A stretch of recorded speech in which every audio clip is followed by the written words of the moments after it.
इतनी बड़ी तादाद में लोग दिल्ली के जंतर मंतर हो या फिर रामलीला मैदान हो, क्या ऐसे ही दिन देखने के लिए उन्होंने अपना पाई पाई का जो कमाई है वो सहारा इंडिया के अंदर निवेश किया था? सवाल ये उठता है कि क्या देश के अंदर अब ऐसी स्थिति हो गई कि कोई ना कोई चीट फंड कंपनियां रोज आए दिन पनपते हैं और सरकार से लाइसेंस मिल जाती है और फिर वो तमाम ऐसे लोगों के पैसे ठग करके और संपन्न हो जाते हैं, जिसके साक्षी और जिसके गवाह बने हुए ये तमाम ऐसे सहारा के पीड़ित, चाहे वो दिल्ली हो, मुंबई हो, हरियाणा हो या उत्तर प्रदेश हो, ये तमाम भारत के जितने भी राज्य हैं, तमाम सभी राज्यों से करीब करीब लोग सहारा पीड़ितों में शामिल हो रहे हैं।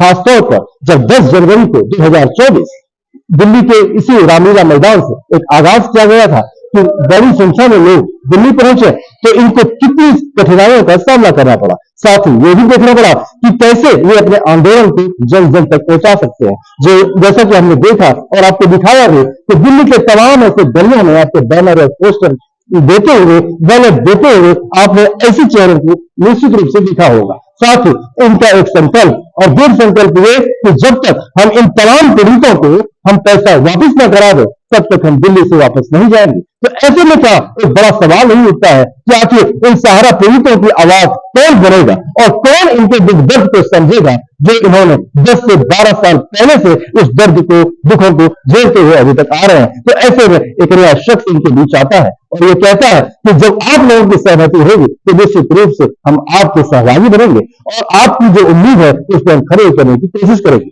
जी हाँ, हम बात कर रहे हैं अभयदेव शुक्ला की, जिन्होंने संयुक्त मोर्चा के नाम से एक संस्था खोला है और संस्था में इतने सारे लोगों का जो दम घटकल आपने देखा है और तमाम ऐसे लोगों की एक एक बात मैंने आपको तमाम वीडियो के जरिए भी पहुंचाया है। अब इन्हीं से हम सीधा बातचीत कर लेते हैं कि कल जिस तरीके का मंजर था और अब आगे जो 30 जनवरी का एक बड़ा ऐलान किया गया है उसमें क्या कुछ हो रहा है। अभय जी, आपका बहुत बहुत धन्यवाद आप सभी लोगों को।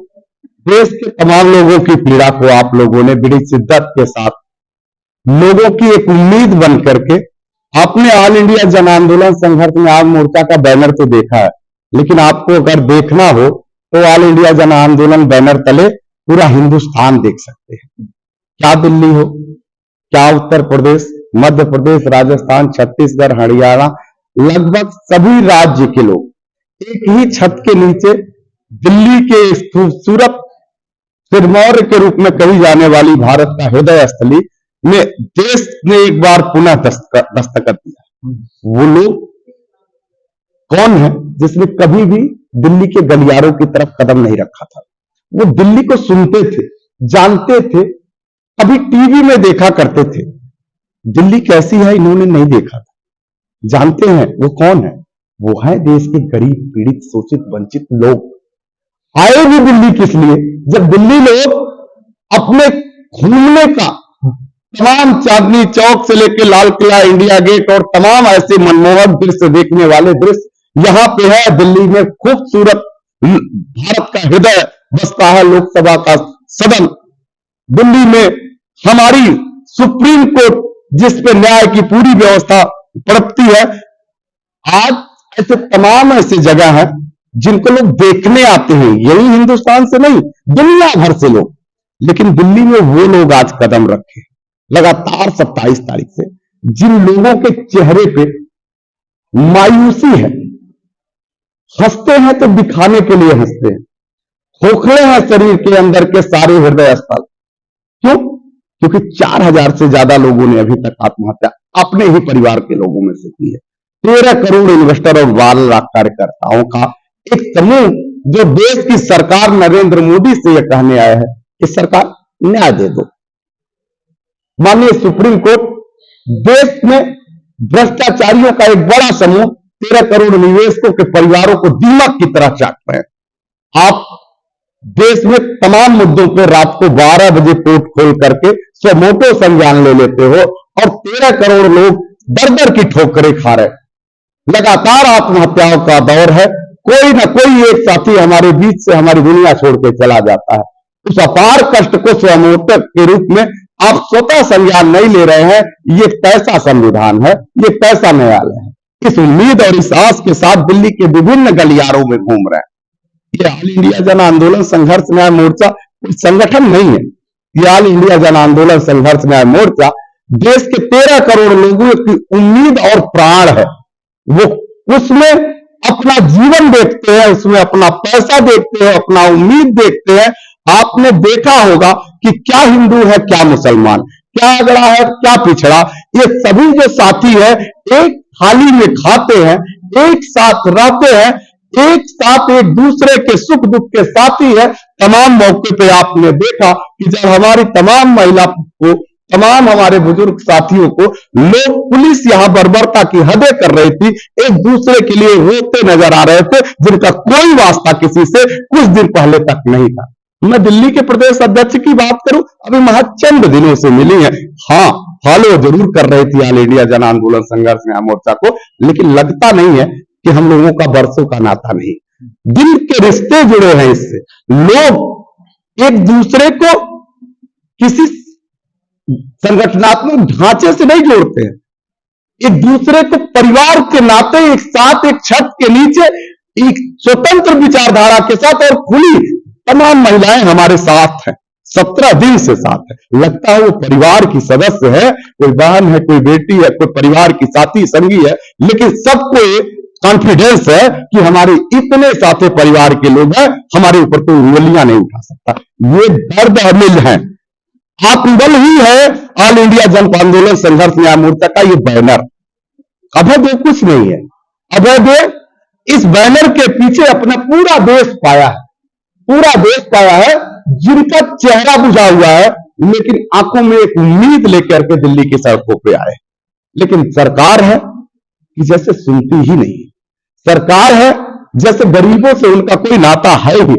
सरकार कहती जरूर है कि हम शोषित पीड़ित वंचितों के लिए है, अंतिम व्यक्तियों को न्याय देने के लिए इस संविधान में लिखी हुई समस्त बातों का को हम अनुमोदित करा करके उसका प्रतिपालन करा रहे हैं। लेकिन दिखता यह है कि सरकार तमाम पूंजीपतियों के हाथों का खिलौना है।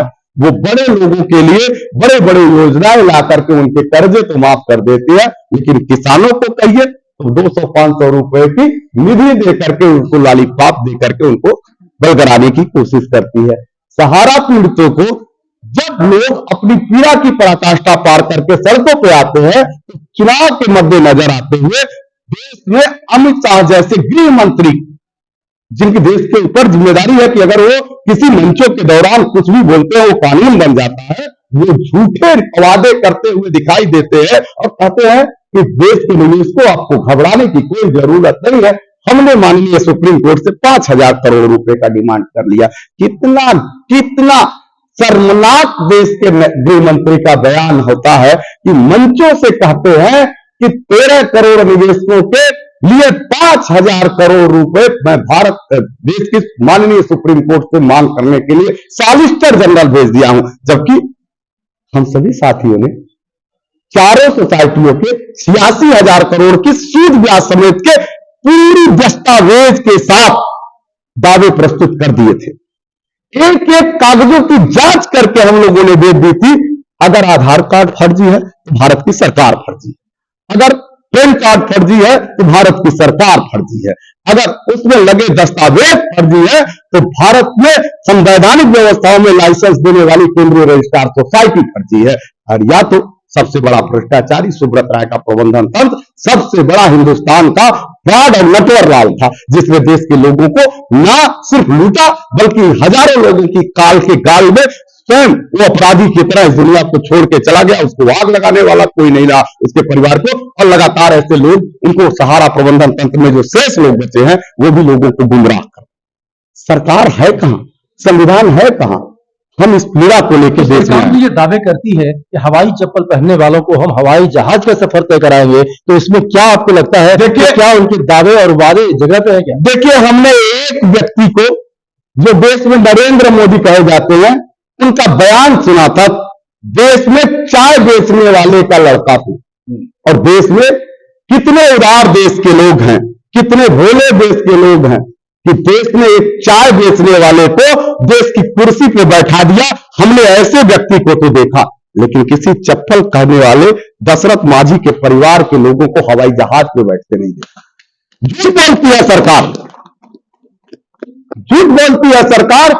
चंद रुपए देश के लोगों को, गरीब भोले भाले लोगों को योजनाओं के नाम पे लूट करके, उनके लोगों को भरमा करके, उनको लोगों को हिंदू और मुसलमान करके, अगड़ा और पिछड़ा करके देश के लोगों में दूसरी ईस्ट इंडिया कंपनी है भारत की सरकार, जो लगातार एक समय भारत की सरकार उससे अच्छी तो ईस्ट इंडिया कंपनी थी, जो तमाम ऐसी परिस्थितियों में हमने देखा है, सुना है, कहानियों में जाना है कि कभी कभी गरीबों की भी मदद कर देती थी, करती थी।